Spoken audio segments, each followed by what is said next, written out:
রাজধানীসহ সারা দেশে বয়ে যাওয়া তীব্র তাপপ্রবাহে দিশেহারা মানুষ। দেশের বিভিন্ন জায়গা থেকে প্রতিদিনই হিটস্ট্রোকে আক্রান্ত হয়ে মৃত্যুর খবর আসছে। গত ২০ এপ্রিল থেকে ২৪ এপ্রিল পর্যন্ত ৫ দিনে সারা দেশে হিটস্ট্রোকে মারা গেছে ৩৬ জনের বেশি। এমত অবস্থায় আবহাওয়া অফিস ফের হিট অ্যালার্ট জারি করেছে।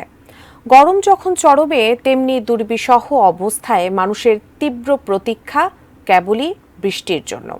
এবার সেই সুখবরের পূর্বাভাস মিলল আবহাওয়া অফিস সূত্রে। আরও জানাচ্ছেন শেখ ফরিদ। গরমে জনজীবন বিপর্যস্ত। দেশে চলমান তাপপ্রবাহের মধ্যেই এবার বৃষ্টির সম্ভাব্য সময় জানিয়েছে আবহাওয়া অধিদপ্তর। সংস্থাটি বলছে, আগামী ৭২ ঘন্টা শেষের দিকে দেশের উত্তর পূর্বাঞ্চলে বৃষ্টিপাতের প্রবণতা বাড়তে পারে। ২৫ এপ্রিল বর্ধিত ৫ দিনের আবহাওয়ার বার্তায় এ তথ্য জানানো হয়।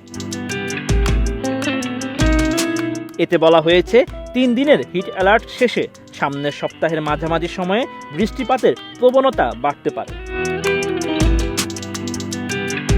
এদিকে আগামী ২৪ ঘন্টার আবহাওয়ার পূর্বাভাসে বলা হয়েছে, চট্টগ্রাম ও সিলেট বিভাগের ২-১ জায়গায় অস্থায়ীভাবে দমকা বা ঝোড়ো হাওয়া সহ বৃষ্টি বা বজ্রসহ বৃষ্টি হতে পারে। সেই সঙ্গে কোথাও কোথাও বিক্ষিপ্তভাবে শিলাবৃষ্টি হতে পারে।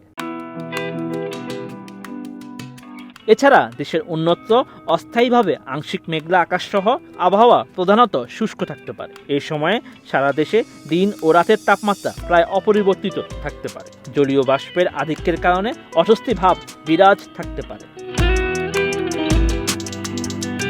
এ সময় খুলনা বিভাগ সহ দিনাজপুর, নীলফামারী, রাজশাহী, পাবনা, ফরিদপুর ও গোপালগঞ্জ জেলার উপর দিয়ে তীব্র তাপপ্রবাহ বয়ে যাচ্ছে। ময়মনসিংহ, মৌলভীবাজার, রাঙ্গামাটি, চাঁদপুর, নোয়াখালী, ফেনী ও বান্দরবান জেলাসহ বরিশাল বিভাগ এবং রংপুর, রাজশাহী ও ঢাকা বিভাগের অবশিষ্টাংশের উপর দিয়ে মৃদু থেকে মাঝারি ধরনের তাপপ্রবাহ বয়ে যাচ্ছে এবং তা অব্যাহত থাকতে পারে।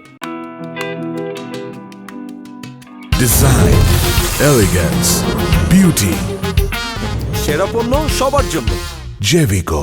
আবহাওয়া অধিদপ্তরের তথ্য অনুযায়ী তাপমাত্রা ৩৬ থেকে ৩৭.৯ ডিগ্রি সেলসিয়াস হলে মৃদু তাপপ্রবাহ, ৩৮ থেকে ৩৯.৯ ডিগ্রি সেলসিয়াস হলে মাঝারি তাপপ্রবাহ, ৪০ থেকে ৪১.৯ ডিগ্রি সেলসিয়াস হলে তীব্র তাপপ্রবাহ এবং ৪২ ডিগ্রি সেলসিয়াস বা তার বেশি হলে তাকে অতি তীব্র তাপপ্রবাহ বলে থাকে। আবহাওয়া অধিদপ্তর আরও জানায়, আগামী ২ দিন সিলেট অঞ্চল ছাড়া দেশের অন্যান্য অঞ্চলে বৃষ্টিপাতের তেমন সম্ভাবনা নেই। একই সঙ্গে এই সময়ে তাপমাত্রা সামান্য বাড়তে পারে। ২৪ এপ্রিল দেশের সর্বোচ্চ তাপমাত্রা ৪১.৬ ডিগ্রি সেলসিয়াস ছিল মোংলায়। দেশের মোট ১৬ জেলার উপর দিয়ে তীব্র তাপপ্রবাহ বয়ে যাচ্ছে। রাজধানীতে সর্বোচ্চ তাপমাত্রা ছিল ৩৯.৯ ডিগ্রি সেলসিয়াস।